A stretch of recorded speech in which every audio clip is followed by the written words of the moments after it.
Bago nga tayo magsimula, isang malaking shoutout kay Mario Martir, Teodoro Alonso, Jamie Amadar, Belo Joko, Ronald Berbosidad, Edmond Cubal Sopnet, at gay na rin kay Mark Anthony Chavez Rapada.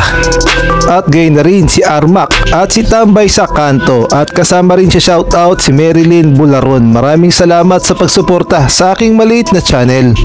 Pag-usapan nga natin itong si Will Navarro na alam naman nating lahat na naglalaro ngayon sa Northport, Batanguer. May mga lumalabas kasing balita patungkol nga dito kay Will Navarro na kursunada daw siya umano ng Barangay Ginebra at napupusuan siya ni Coach Tim Cone dahil nangangailangan daw ang Barangay Ginebra ng isang big man, at ay na rin yan sa naging report ni Snow Badwa sa kanyang live sa Facebook. Alam naman nating lahat na itong si Sir Snow Badwa na kapag naglabas ng rumors o balita ay nagkakatotoo. Kagaya na lamang ng naging balita niya noon dito nga kay Maverick Ahan Misi na lilipat sa Barangay Ginebra. Nung una nga ay dinay pa ni Maverick Ahan Misi, ngunit nung nilabas nga ni Sir Snow Badwa ang balita ay nagkatotoo at nalipat nga si Maverick Ahan Misi sa Barangay Ginebra. Kaya naman eto nga daw si Will Navarro ay gustong kunin ng Barangay Ginebra at gusto rin siya ni Coach Tim Cone dahil si Will Navarro nga daw ay bukod sa big man, shooter, ay maganda rin daw ang court vision o matalino pagdating sa court dahil alam niya ang papasahan. Kaya naman gustong siyang kunin ng Barangay Ginebra, at bukod pa doon ay kailangan ng Barangay Ginebra ang big man na may shooting. Saktong-saktong araw itong si Will Navarro dahil bukod sa matangkad ay meron pang tira sa labas. Kaya naman kursunada talaga tong kunin ni Coach Tim Cone at ng Barangay Ginebra. At ang posible nga daw ipalit dito kay Will Navarro sa Northport ay itong si Sydney Onwobere na alam naman natin na isang bench player. At bukod nga kay Sydney Onwobere, ito nga daw si Jeremiah Gray ay papakawalan ng Barangay Ginebra at iti-trade para kay Will Navarro na alam naman natin itong si Jeremiah Gray ay prone na rin sa injury. At kahit nga sa social media ay pinagpipestahan na ang balita ni Sir Snow Badwa dahil alam naman natin yung mga binabalita niya o mga rumors niya ay pawang nagkakatotoo. Kaya naman marami ang umaasa na Barangay Ginebra fans na itong si Will Navarro ay mapunta sa Barangay Ginebra dahil alam naman nating lahat na kailangan talaga ng Barangay Ginebra ng mga big man, lalong-lalo na yung merong tira sa labas.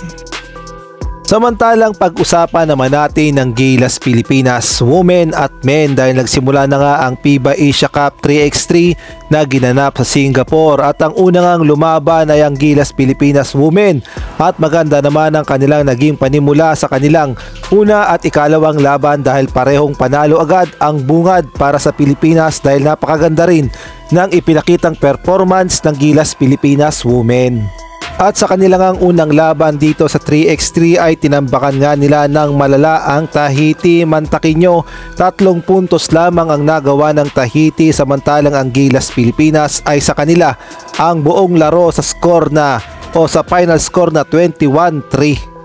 Samantalang sa pangalawang laban naman, dito na naman uminit muli ang Gilas Pilipinas women at dito naman ay tinalo nila ang Maldives. No match nga ang Maldives, although mapalag-palag ang Maldives, ngunit hindi nga nila kinaya ang bilis at tiksi ng Gilas Pilipinas women. Bukod pa ron yung mga tira sa labas at magandang tira sa loob at sa opensa at depensa. Kaya naman ang nangyari ay natalo ang Maldives at hindi nga sila nakaporma dito sa lakas ng lineup ng Gilas Pilipinas. Sa ngayon nga ay 2-0 na ang Gilas Pilipinas sa ginaganap na FIBA Asia Cup 3x3.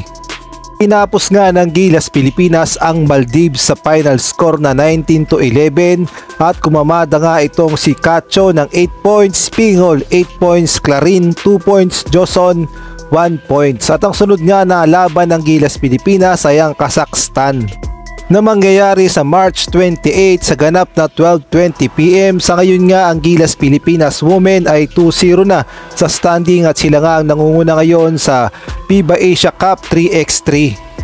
At ang lineup nga na pinadala ng Pilipinas sa 3x3 sa FIBA Asia Cup ay sila Mika Cacho, Camille Clarin, Kay Pingol at itong si Jasmine Joson. Sila nga ang kakatawan sa FIBA 3x3 Asia Cup 2024.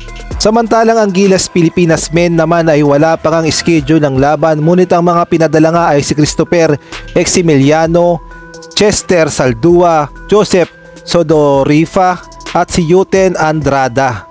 Kaya naman abang-abang na lang tayo sa magiging schedule ng Gilas Pilipinas 3x3 at babalitaan ko na rin kayo.